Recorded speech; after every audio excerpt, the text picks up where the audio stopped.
Hey everybody, and welcome to Leia's Lair. In this episode, I'll be going over how General Grievous got his name and how he became a cyborg.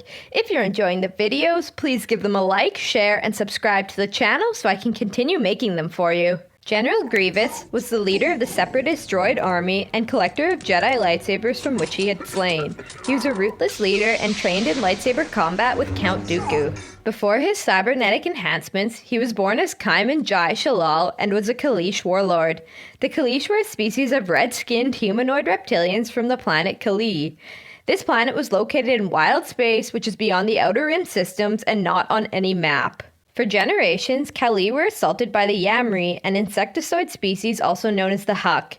They would frequently try to capture the Kaleesh as slaves, and this conflict was known as the HUK War. Qymaen was taught by his father to use a rifle, and by age 8, he had become an expert marksman with more than 40 HUK kills. By age 22, he had so many HUK kills that he was considered by the Kaleesh as a demigod. His closest comrade was fellow warrior Rondaru Lij Kumar, a female Kaleesh. The bond between Sheelal and Kumar was strong. She would teach him how to wield a sword, and in exchange he would teach her how to efficiently use a rifle. They would fight together against the HUK invaders a countless number of times. However, in one entanglement on the beaches of Kaleesh, the two warriors would be separated.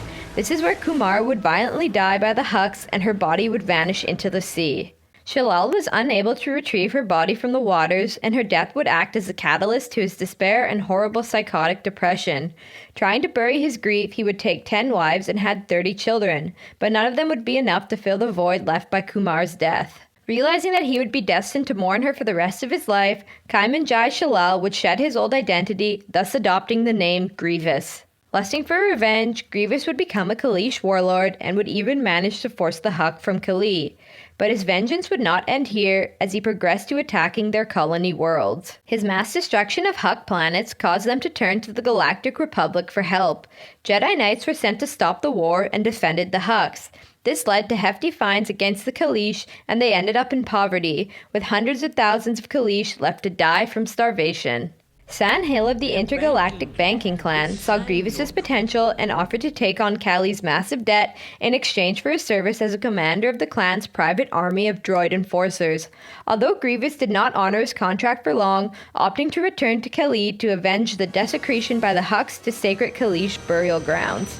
This caused San Hill, Poggle the Lesser, and allies Darth Sidious and Count Dooku to conspire to gain Grievous's permanent service. They rigged his ship Martyr with an ion bomb and Grievous's pilot seat to remote eject. The explosion sent the ship into the Genoa Sea, with Dooku remote ejecting Grievous at the last moment. Injured, he was dragged from the water to a shuttle where medical droids would stabilize his condition until they reached Geonosis.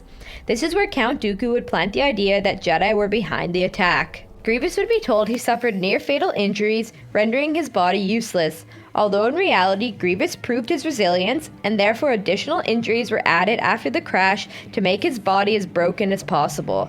San Hill would make a proposal to Grievous to replace his body, and desiring vengeance against the Galactic Republic and the HUK, he would agree on the condition that his mind remained untampered. Geonosian scientists implanted his brain and eyes into a body similar to a Krath war droid, where his vital organs were housed in the center. They would also tamper with his brain against his wishes, trimming away disturbing memories and enhancing his rage. It is interesting to note that the same droids and techniques used to build Grievous would later be used to apply Darth Vader's cybernetic suit. Grievous was given the title Supreme Commander of the Droid Armies by Dooku, who also gave him his first lightsaber, the weapon of Sifo-Dyas. He would then be trained in the art of lightsaber combat and go on to kill many Jedi throughout the Clone Wars, keeping their lightsabers as trophies. Your lightsabers will make a fine addition to my collection. And there you have it, how General Grievous got his name and became a cyborg. Thanks for watching, everyone. What do you think of the story behind General Grievous? Let me know down below in the comment section. And remember to like, share, and subscribe to the channel for more great videos to come. I hope to see you all again in Leia's Lair. Jedi yet.